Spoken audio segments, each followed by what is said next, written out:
መምህር ዳንኤል ሰይፈ ሚካኤል እባላለሁ። በመንበረ ፓትርያርክ የጠቅላይ ቤተ ክህነት የጥናትና ምርምር መምሪያ ኃላፊ ነኝ። እንዲሁም በቅድስት ሥላሴ ዩኒቨርሲቲ አስተማሪና በቅዱስ ሲኖዶስ ጽሕፈት ቤት የኮሚኒኬሽን ጉዳዮች ኃላፊ ነኝ። እንዳያችሁት ያው አሁን የመጣንበት ዋናው ምክንያት በመንበረ ፓትርያርክ ጠቅላይ ቤተ ክህነት የሰበካ መንፈሳዊ ጉባኤ ማደራጃ መምሪያ አጠቃላይ ዓመታዊ ስምሪትን መሰረት በማድረግ ነው። ከሁሉ በመጀመሪያ ያው በእናንተ ኤክቱስ በጣም ደስ የሚል ስም ነው ያላችሁ። ጥንታዊ ከቤተ ክርስቲያናችን በጥንት ኦርቶዶክሳውያን ይጠቀሙት ከነበረው ጥንታዊ ምልክቶች ውስጥ በመምረጥ ቆንጆ በጣም ደስ የሚል ስም ነው የያዛችሁት። የዚህ ሚዲያችሁ እንግዳ ስላደረጋችሁን እናመሰግናለን። በዘንድሮው ስምሪት በዋና ዋና ጉዳዮች የተመረጡት አንደኛው ከሰበካ ጉባኤ አደረጃጀትና ከሰበካ ጉባኤ የስራ አፈጻጸም ጋር የተያያዙ ጉዳዮችን የተመለከተ ነው። ሁለተኛው ሪፖርቶችን ያው እንግዲህ ሪፖርት እንደምታውቁት ሁል ጊዜ የማንኛውም የስራ የአስተዳደራዊ ስራም የመንፈሳዊ ስራም አካል ነው። የሪፖርት አደረጃጀት፣ የሪፖርት አዘገጃጀት እና የሪፖርት አቀራረብን የተመለከተ ጉዳይ ነው። ሶስተኛው ከመልካም አስተዳደር ጋር የተገናኘ መልካም አስተዳደርን በአፈጻጸምና የመልካም አስተዳደር እውቀት ጋር የተያያዘ ግንዛቤ ማስጨበጫ ስልጠና ነው። አራተኛው ደግሞ ከሂሳብና ንብረት አያያዝ ጋር በተያያዘ ወይም እሱን መሰረት አድርጎ ያሉ ጉዳዮችን ያነሳንባቸው እነዚህ ዋና ዋና የስልጠና ርዕሰ ጉዳዮቻችን ነበሩ። ከዚያም ደግሞ በተጨማሪ የሚዲያን የተመለከተ ከማህበራዊ ሚዲያ አጠቃቀም ከሚዲያ አጠቃቀም ባህላችንና በተለይ ጉዳትን በመቀነስ በሚዲያ አጠቃቀም ላይ ሊኖረን የሚገባን ግንዛቤ የተመለከተ ስልጠናም እንዲሁ የዚሁ ስምሪት አካል ነው። ይሄ የግንዛቤ ማስጨበጫ ስልጠናው የተመለከተ ነው። አንዱ ዓላማ የስምሪቱ ዓላማ ይሄው ሲሆን፣ ሁለተኛው ዓላማ ደግሞ ሀገረ ስብከቱ በመንፈሳዊም በማህበራዊም በልማትም የሚያደርጋቸውን እንቅስቃሴዎች በአይን በማየት በምስል የተደገፈ ሪፖርት ለመንበረ ፓትርያርክ ጠቅላይ ቤተ ክህነት ማቅረብ ስላለብን የሚሰሩ ወይም እየተሰሩ ያሉ ልማቶችንም ጎብኝተናል። በጣም አስገራሚ የሆኑ የልማት እንቅስቃሴዎችን በአጭር ጊዜ ውስጥ ሀገረ ስብከቱ ከተመሰረተ እና ጳጳስ ከተመደበለት ወዲህ ያሉ የልማት ስራዎችን በተቻለ መጠን ጎብኝተናል። ስለዚህ እነዚህንም ሪፖርት የምናደርጋቸው ይሆናል።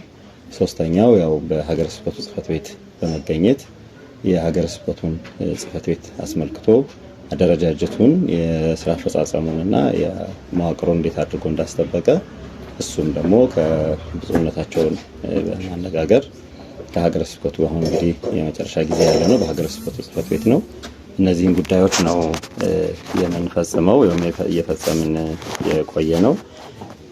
በመጀመሪያ ደረጃ ያው ስልጠናውን በምናካሄድበት ጊዜ ብፁዕ አባታችን ከስልጠናው መጀመሪያ ስልጠናውን በጸሎተ ቡራኬ በአባታዊ ምዕዳን ከፍተው በስልጠናው ሰዓቶችና ጊዜያቶች ሁሉ ስልጠናውን በመምራት አብረው በመገኘት በንቁ ተሳትፎ ሁሉም ሰው ንቁ ተሳትፎ እንዲያደርግ በመካከላችን ከመጀመሪያው እስከ መጨረሻው በጉብኝቱም እንዲሁም ሀገረ ስብከቱንም በምናይበት ወቅት ብፁዕነታቸው ከኛ ሳይለዩ አብረውን በመሆናቸው ያው ድካም ቢሆንም ለብፁዕነታቸው በእኛ በኩል ግን ለስምሪቱም ለቤተ ክርስቲያን ለመዋቅራዊ ስራውም ለሰበካ ጉባኤ ዓላማም ያላቸውን በጣም ቁርጠኛ የሆነ መረዳትና ለአገልግሎቱም ያላቸው በጣም የከበረ መረዳት ሳናደንቅ ማለፍ አንፈልግም።